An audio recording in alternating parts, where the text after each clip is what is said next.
Interview presented by Canaceutics Medical Dispensary, proudly serving New Mexico cannabis patients with trustworthy all-natural medicine since 2010.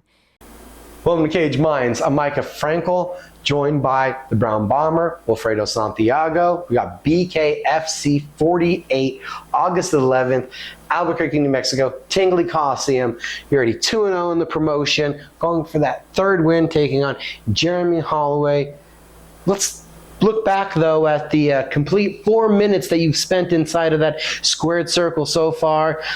2 first-round finishes. In between the rounds, I believe both fights were stopped. What have you thought about these first 2 fights? It's been a good experience. Like I told you before, I feel like I'm in my element there. But it's been a while that I've actually done bare knuckle. You know, a lot of the stuff in the past has been MMA. And just getting back to, I feel like I'm getting back to my roots for some, you know what I mean? But it was good, but at the same time, I kind of feel like the first round, I'm just warming up. And yeah. From warming up right there, do you feel like you're getting more comfortable with the bare knuckle, with the style, with those elements? Because it's different footwork, it's different targeting. Oh yeah, and I've been wanting to ask somebody about this. How much different is it with the 4-ounce gloves to the bare knuckle? And I mean, like defensively, watching for shots to slip in, and offensively being able to slip them in. Well, obviously, the thing with a glove is, you know, it's a lot easier to block than it is for bare knuckle, because bare knuckle, once everybody gets sweating and all that, it's very hard to block unless you got some good head movement or whatever. And those punches most likely were gonna either cut you or knock you out. So for me, what I've been able to do and able to get in there is different. I honestly, I tell people this all the time, bare knuckle is different compared to MMA.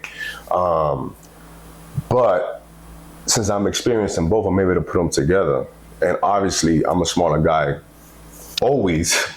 So I have to move around. I have to get that footwork in there and move around so that I can get my shots. In terms of, with the MMA and the thing, it has to be more of a circle, if that makes sense. Because again, bare knuckle, when you get hit once, and if you get hit with some of these guys that got some sharp knuckles, it's a good chance you're gonna get put to sleep quick. First round, I didn't capitalize on what you said. You're just getting started. So you feel like you've even really got going? Have you hit that second gear in either one of these fights yet? No. No? Not yet. Like I said, the first fight, it was a shock. This one, the last one that I had, it was, you know, I was like, okay, I'm here. Now this one, I feel like I'm at home. So in that second one, did things almost slow down for you? I wouldn't, bigger guy, these guys are huge. I didn't think that, oh my God, I tell you all the time, that guy that, Noah Cutter didn't look that big. Like I was around him pretty much, you know, for the weigh-ins and all that stuff. But the day came that we had to face up, and then, you know, the day that we fought, I was like, yo, this dude is fucking huge. So, obviously, guys like that, they're always a surprise in the cage, in the ring, because you don't expect them to be that big. And then when you get in there, you're like, oh shit, what the hell is this? It's not about being scared or nothing like that. It's just sometimes you got to go in there. You go in there with a game plan, but when things like that happen unexpectedly, where it feels like, you know, your eyes got faked or something, you got to adjust a little bit. You know what I'm saying? As to how you're gonna approach what you've been, practicing in camp for the most part. So in that second fight, was there almost more clarity? Like, were you seeing things clear from the first fight? What was that? Was it just, wow, the experience, the bright lights, the new arena, doing it again?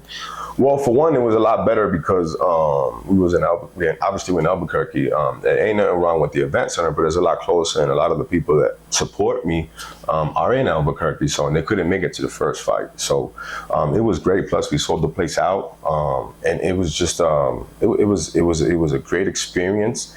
It was a great experience to get more comfortable, and I just feel like at this point, going forward, you guys are gonna see something that. Fans are going to see something that I felt they ain't never seen in bare knuckle.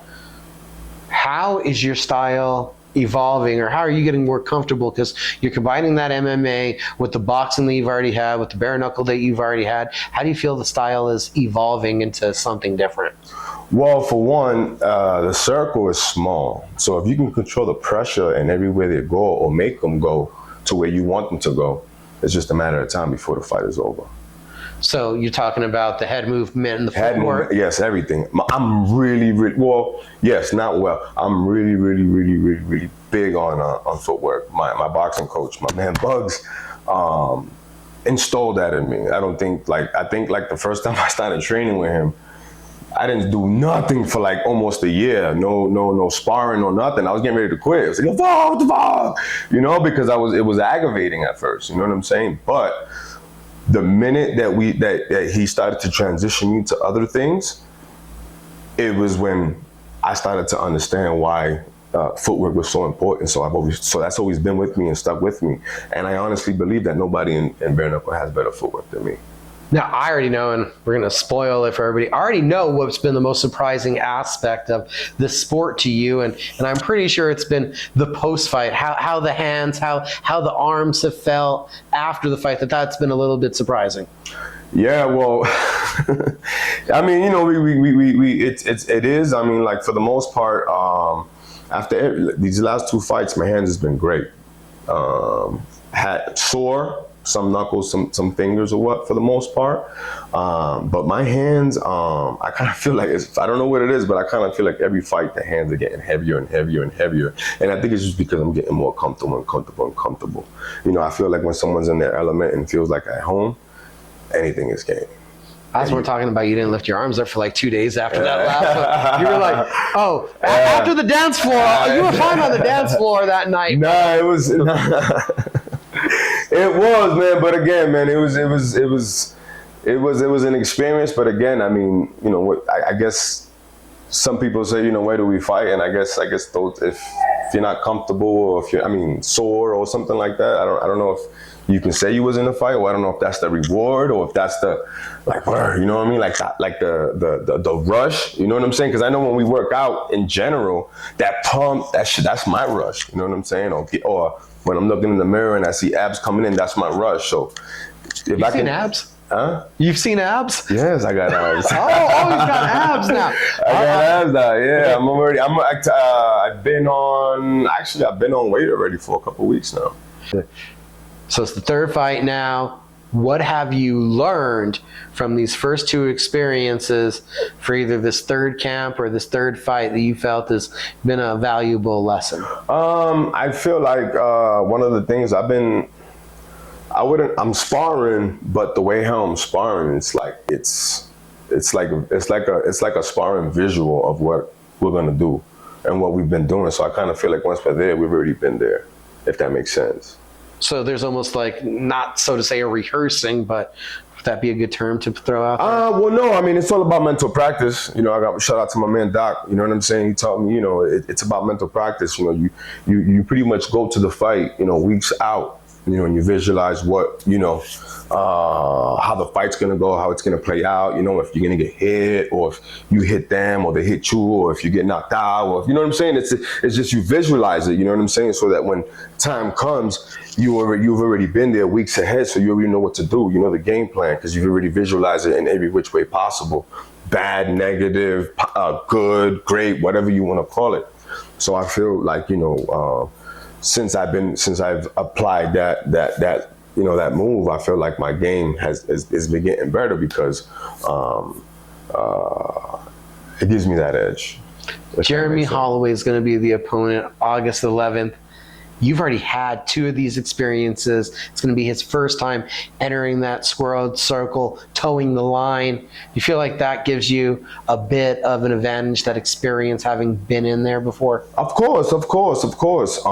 Because, you know, like myself, and I'm sure others can agree to this too, like the first time anyone does bare knuckle, they don't know what to expect. You know what I'm saying? Even though we've done it, but we don't know what to expect. The lights, everything is people. It's a different vibe. You know what I'm saying? But this guy, I hear nothing but, you know, I never disrespect no fighter. You know me, I'm always a respectful guy. I hear this guy's nothing but a good dude. He's fought, got a ton of fight. I know he has a ton of experience.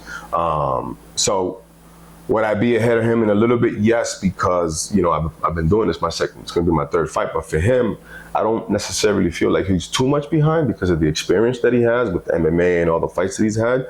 So, you know, I'm expecting a tough fight. Expecting a tough fight. of course, you're used to this. You're the smaller guy in there, so just nothing's new about this, right? Yeah, I'm always, yes. I mean, I'm always going to be the smaller guy, it seems like, and I'm cool with that. There's nothing that I can't maneuver through. I actually like fighting the taller guy, because if I bring him down to my level, then we know who's always going to win. And it's not a biggest deal when we point it out anymore for you, probably, because you're like, no shit, I deal with this all the time, right? I got a lot of tall ass teammates as well. You know what I'm saying? Big guys too, and these guys to where, you know, these guys hit you one time and you think I hit hard. These guys are fucking sending me back, you know, with a jab. You know what I mean? You know, some of them are heavyweight, some of them a lot. Well, now these days I'm a lot small, but yeah, though I get good training in with my teammates, and they just help me get ready for these fights. So like again, with the teammate training and then the mental practicing and all that type of stuff, man, it's just a good preparation, a good way to prepare yourself for a fight or for a battle, or whatever we call it. Giving the sport a try to now 2-0, looking to be 3-0. How have the goals for the sport adjusted? I feel like we can go pretty far in this, and you know, there's potential there. Like I said, you know, I'm at home. It's just at this point for me, it's just the more I do it, the more comfortable I get. It's just more scarier for the opponents. Wilfredo Santiago, we'll see you guys all Tingley Coliseum, August 11th, BKFC 48. You already know the vibes, man. Shout out to everybody, my teammates, School, JW, Canal Street Boxing, Defensive Edge. I love y'all, my man, Micah. We out here, man. Buta, let's get it. 978-505. Let's go.